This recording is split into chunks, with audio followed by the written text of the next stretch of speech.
right, let's dive right into this explainer. Today, we're unpacking a deeply painful dynamic that, if we're being completely honest with ourselves, almost all of us know way too well. We're going to look at the psychology behind why we stay with someone who consistently lets us down, hurts us, or just falls short in ways that genuinely matter. And the reason we do this, it's because we get utterly fixated on who they could be. If they just did the healing work. We literally become addicted to their potential. Right out of the gate here, I want you to be brutally honest with yourself. How many years of your life have you spent waiting for a partner, a parent, or maybe even a best friend to finally turn into the person you know they have the potential to be? I mean, just think about the sheer amount of energy that takes. Loving a ghost, loving this completely unlived version of someone, it's going to leave you completely and utterly drained. And that brings us to the core issue. It's a really stark contrast. On one side, you've got the actual human being standing right in front of you today. On the other side, you've got this hypothetical, fully healed version of them. When you're trapped in this dynamic, you just keep relating to that hypothetical version. You're having conversations with, making all these sacrifices for, and pouring your heart out to someone who hasn't actually arrived yet. Meanwhile, you're completely ignoring the reality of the person who is literally right there in the room with you. Now, society has probably praised you for this, right? People might call you fiercely loyal, exceptionally patient, or say you're just deeply empathetic for always seeing the good in someone. But the profound psychologist Carl Jung, he warns that we've mislabeled this entirely. This is absolutely not empathy. It's an invisible psychological game. It's a trap, keeping you anchored to repetitive pain and toxic dynamics, all while making you feel like you're doing the noble thing. Okay, let's move into section 1, the mirror of projection. Looking inward. Jung's concept of projection is super fascinating here. He was absolutely emphatic that when you relate to someone's potential instead of their reality, you aren't actually seeing them. What you're seeing is a version of them you desperately need to exist. It's like you're taking your own hidden needs, your own deep desires for a specific outcome, and projecting them right onto this other person, kind of like projecting a movie onto a blank screen. Which brings us to a terrifying question, and one you really have to sit with. Why do you need this illusion to exist so badly? Well, the scary alternative to holding on to this potential is radically accepting who they actually are right now.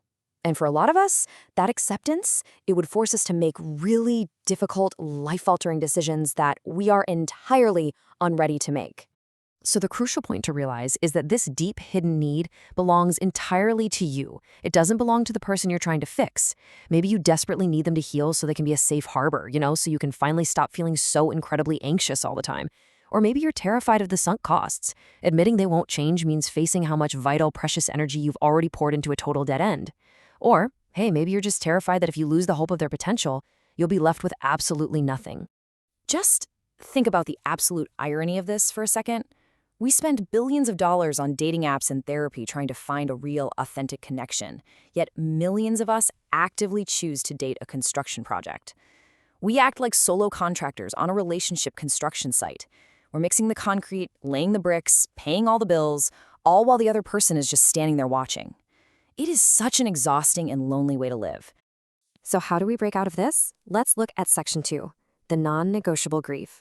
Clear eyes. First and foremost, we've got to internalize a really hard truth.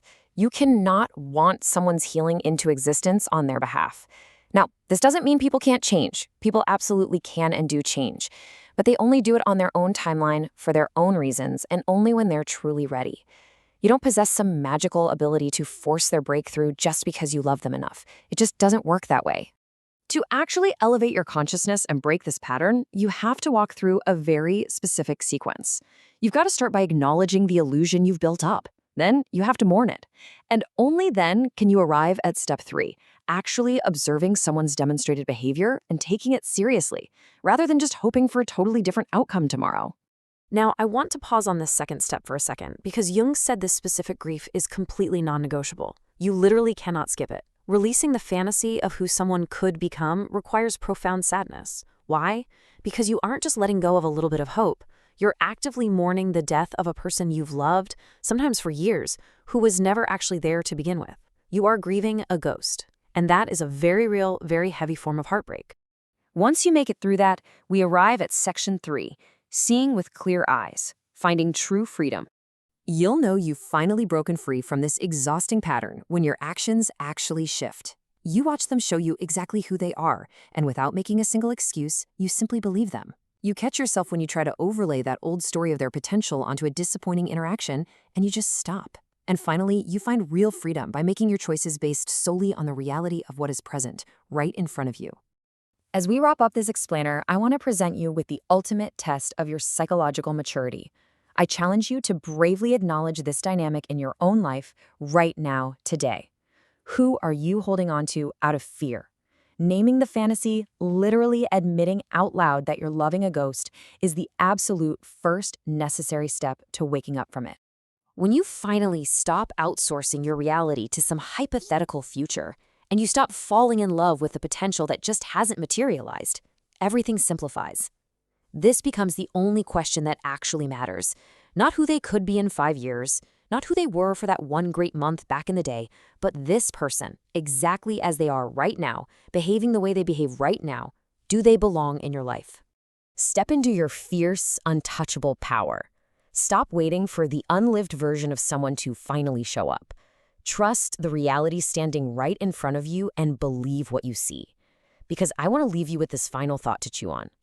What beautiful, entirely real connections might you be completely missing out on simply because your hands are too full holding on to a ghost?